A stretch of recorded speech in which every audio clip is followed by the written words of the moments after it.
आज का हमारा टॉपिक है बेटा मियोसिस। और मियोसिस क्या है आपके पास? Reductional division.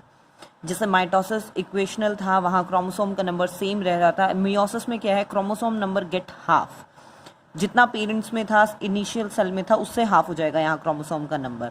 मियोसिस को हम दो पार्ट्स में डिवाइड करते हैं, one is the meiosis 1 and other is the meiosis 2। Meiosis 1 के 4 पार्ट हमें पढ़ने हैं, प्रोफेज 1, मेटाफेज 1, एनाफेज 1, टीलोफेज 1। वही स्टेजेस हैं जो हम माइटोसिस में कवर करके आए हैं, बस 1 और यहाँ ये 2 ऐड हो गया है। मियोसिस 2 के भी 4 पार्ट, प्रोफेज 2, मेटाफेज 2, एनाफेज 2 और टीलोफेज 2। अगर हम सबसे पहले डिस्कस करें मियोसिस 1 और मियोसिस 1 में भी जब हम डिस्कस कर रहे हैं, फर्स्ट है प्रोफेज 1। ठीक है, it is the longest phase of the meiotic division. Meiotic division में सबसे लंबा फेज होता है prophase 1। It is further divided into 5 सब स्टेजेस। और वो 5 सब स्टेजेस क्या हैं आपके पास? वो हैं आपके पास लेप्टोटिन, जाइगोटिन, डिप्लोटिन, डायकाइनेसिस। ठीक है, तो हम फर्स्ट डिस्कस करते हैं बेटा लेप्टोटिन। लेप्टोटिन में क्या है आपके पास? ये देखिए, इनिशियल स्टेज में न्यूक्लियर एनवलप जो है वो धीरे धीरे डिग्रेड होना शुरू होगा। पूरी प्रोफेज 1 में गायब होता है, तो यहाँ पे तो इनिशियली सिर्फ डिसअपियर होना शुरू है। जो क्रोमोसोम है आपके पास वो कॉम्पैक्ट कंडेंस होने शुरू हो गए हैं। सेकेंड फेज होता है जाइगोटिन। जाइगोटिन में क्या है? क्रोमोसोम एनवलप वो कंटिन्यू है डिग्रेड होने के लिए। स्नेप्टोनीमल कॉम्प्लेक्स इज फॉर्म्ड। मतलब क्या है आपके पास? Homologous chromosome. ध्यान से देखिए, यहाँ बिखरे पड़े हैं सारे क्रोमोसोम, यहाँ पे पेयरिंग होनी शुरू हो जाती है दो क्रोमोसोम की। एक ये पेयर बन गया, एक ये पेयर बन गया, पेयरिंग होनी शुरू हो गई, और इन्हें कहते हैं हम होमोलोगस क्रोमोसोमल पेयरिंग। और ये प्रोसेस आपके पास बाइवेलेंट कहलाई कि इस स्टेज में, जाइगोटिन स्टेज में, ये बाइवेलेंट बनने शुरू हो गए। ठीक है, देन थर्ड है आपके पास पैक्टिन स्टेज। इसमें टेट्राड फॉर्मेशन, जो हमारे पास simple chromosome thread like structure थे वो अपने कंडेंस्ड फॉर्म में आ गए, मतलब क्रोमेटेड फॉर्म उन्होंने शो कर दिया। तो आपके पास क्या है? ये 1 2 3 4, जैसे एक होमोलोगस पेयर के अंदर आपको ये 4 आपके पास ये स्ट्रक्चर नजर आएंगे। तो इनके बेसिस पे हमें ये क्रोमेटिड के कॉम्पैक्ट मतलब स्ट्रक्चर के बेसिस पे इसे टेट्राड फॉर्मेशन नाम देते हैं। इसका जो मेन इंपॉर्टेंट पॉइंट है वो क्या है बेटा? कि इस स्टेज के ऊपर रिकॉम्बिनेशन, जिसे हम क्या कहते हैं? क्रॉसिंग ओवर भी कहेंगे। ये 12th में भी आएगा टॉपिक आपके, क्रॉसिंग ओवर। क्रॉसिंग ओवर का मतलब क्या है? Mutual exchange of the genetic material. जैसे ये देखो आप, मान लो हमने यहाँ से एक पेयर को उठा के यहाँ हम स्टडी कर रहे हैं सेपरेटली। एक है आपके पास कंप्लीट डार्क और एक है कंप्लीट लाइट कलर में। ठीक है, जब एक्सचेंज ऑफ मटेरियल हुआ तो क्या है? इस डार्क वाले का टिप वाला हिस्सा लाइट वाले के पास चला गया और लाइट कलर वाले का हिस्सा डार्क वाले के पास आ गया। ठीक है, म्यूचुअल एक्सचेंज मतलब क्या है? मैं आपको एक चीज दे रही हूँ, आप बदले में मुझे कुछ दे रहे हैं। म्यूचुअल एक्सचेंज हो गया यहाँ पे। क्रॉसिंग ओवर, जिसके बेसिस पे वेरिएशंस आती हैं, जिसके बेसिस पे इवोल्यूशन पॉसिबल है, ये इसका मेन फीचर है। सेपरेट क्वेश्चन बहुत बार पूछा जाता है, eight which stage of prophase 1 crossing over occur during the pectin stage. ठीक है, बहुत इंपॉर्टेंट पॉइंट है ये। नेक्स्ट है आपके पास 4 डिप्लोटिन स्टेज। इसमें क्या हुआ आपके पास? ये जो क्रॉसिंग ओवर में पास आए थे, they starts to get separate from each other. जो सिनेप्टोनीमल कॉम्प्लेक्स था वो डिसॉल्व होना शुरू हो जाएगा, बाइवेलेंट क्रोमोसोम एक दूसरे से सेपरेट होना शुरू होंगे, और सिर्फ वो क्या है? एक एक्स लाइक पॉइंट के ऊपर एक दूसरे से अटैच रहेंगे, जिसे हम कहेंगे एक्स शेप्ड स्ट्रक्चर बनाएंगे, जिसे हम कहेंगे चियास्मा फॉर्म। देन है आपका 5th वाला डायकाइनेसिस, जो 5th स्टेज है। इसके अंदर क्या होगा? ये लास्ट स्टेज है प्रोफेज 1 की। जो चियास्मा है उसका टर्मिनलाइजेशन हो जाएगा, न्यूक्लियोलस बिल्कुल खत्म हो जाएगा, न्यूक्लियर एनवलप बिल्कुल टूट चुका है।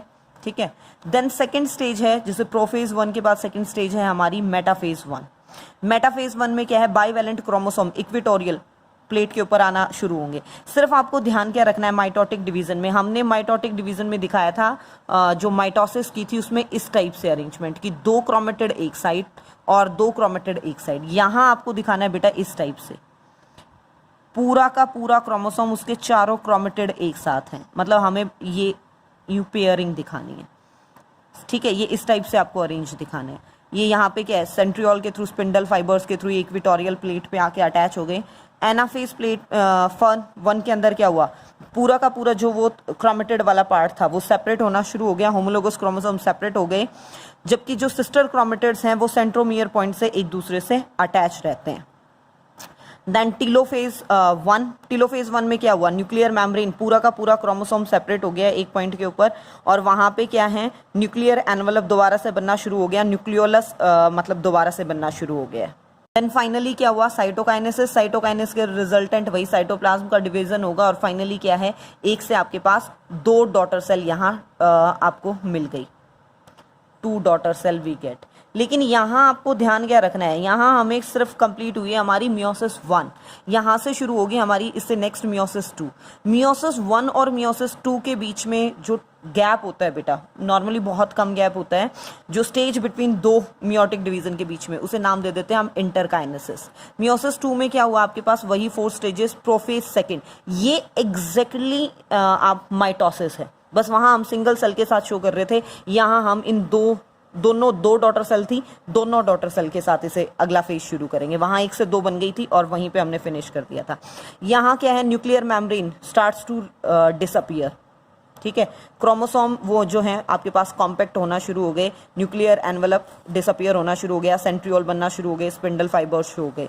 मेटाफेज 2, क्रोमोसोम जो है आपके पास इक्वेटोरियल प्लेट के ऊपर अरेंज होना शुरू हो गए, और स्पिंडल फाइबर्स उनके जो काइनेटोकोर वाला पार्ट है उससे अटैच होना शुरू हो गया। एग्जैक्टली माइटोसिस पढ़नी है हमें। देन एनाफेज 2 के अंदर क्या हुआ आपके पास, यही स्प्लिटिंग हो गई, सेंट्रोमियर वाले पार्ट से क्रोमेटिड्स जो है वो अपोजिट पोल्स पे पहुंच गए। टीलोफेज 2 में जो न्यूक्लियर एनवलप था वो दोबारा बनना शुरू हो गया, न्यूक्लियोलस रीअरेंज होना शुरू हो गया। साइटोकाइनेसिस हुई, साइटोकाइनेसिस के रिजल्टेंट क्या हुआ आपके पास, इस 1 से 2 सेल बनी और इस 1 से 2 सेल बनी, 4 डॉटर सेल्स। माइटोसिस में हमारे पास बन रही थी 2 डॉटर सेल, जहां पे क्रोमोसोम मटेरियल एग्जैक्टली सेम था पेरेंट के, और यहाँ पे हमें मिली 4 डॉटर सेल, और जहाँ पे क्रोमोसोम मटेरियल क्या है, हाफ हो चुका है, रिड्यूस हो चुका है। नेक्स्ट अगर हम बात करें सिग्निफिकेंस ऑफ मियोसिस की, तो फॉर्मेशन ऑफ गैमेट्स के लिए, सेक्सुअल रिप्रोडक्शन में जो गैमेट फॉर्मेशन होती है उसके लिए मियोसिस नेसेसरी है। फॉर्मेशन ऑफ स्पोर्स, जो आपके पास मतलब एसेक्सुअल रिप्रोडक्शन में भी स्पोर्स जो प्रोड्यूस हो रहे हैं वो मियोसिस के थ्रू हो रहे हैं। क्रोमोसोम नंबर को मेंटेन करने के लिए, कि अगर इंडिविजुअल में ये हाफ नहीं होंगे गैमेट के अंदर तो डबल हो जाएगा नेक्स्ट प्रोजनी के अंदर। वेरिएशंस लाने के लिए म्यूचुअल एक्सचेंज के थ्रू वेरिएशन आ रही है। म्यूटेशन अबनॉर्मलिटी कॉज होती है जिसके बेसिस पे भी इवोल्यूशन हो रहा है। और आपके पास क्या है, बेसिक रिलेशनशिप ऑफ ऑर्गेनिज्म, कि क्या उनके बीच में इंटरकनेक्टिविटी है, उसको स्टडी करने के लिए मियोसिस नेसेसरी हो जाता है। These are some point of difference between mitosis and meiosis, ये एक बार आप जरूर करके देखिएगा, इससे डिफरेंस जब भी आप करोगे तो आपके जो कंसेप्ट है वो बहुत अच्छे से क्लियर होगा। मोर थिंग बेटा, जब हम सेल साइकिल के फेजेस डिस्कस कर रहे थे तो हमने G0 फेज के बारे में हम डिस्कस करना रह गया था हमारा। G0 phase is also known as quiescent phase. देखिए हम कह रहे हैं सेल साइकिल, मतलब ये जितने भी आपके पास G1, S, G2, M phase हैं, ये रिपीट करके साइक्लिक हम किसे मानते हैं कि जहां से शुरू हुआ था वहीं पॉइंट से रीस्टार्ट हो जाए, दोबारा से स्टार्ट हो जाए। लेकिन कई बार क्या है, अगर सेल G0 फेज में एंटर कर गई तो वो कभी भी वो सेल दोबारा डिवाइड नहीं कर पाएगी, it become unable to divide, तो उसे कहते हैं हम क्यूसेंट फेज G0। ये जरूरी नहीं है कि यहाँ हो, ठीक है, जब तक इसके सेल डिवीजन की प्रोसेस चल रही है कंटिन्यू रहेगी। अगर G0 में एंटर कर जाती है तो cell never able to divide again, जैसे न्यूरॉन्स हैं, ठीक है।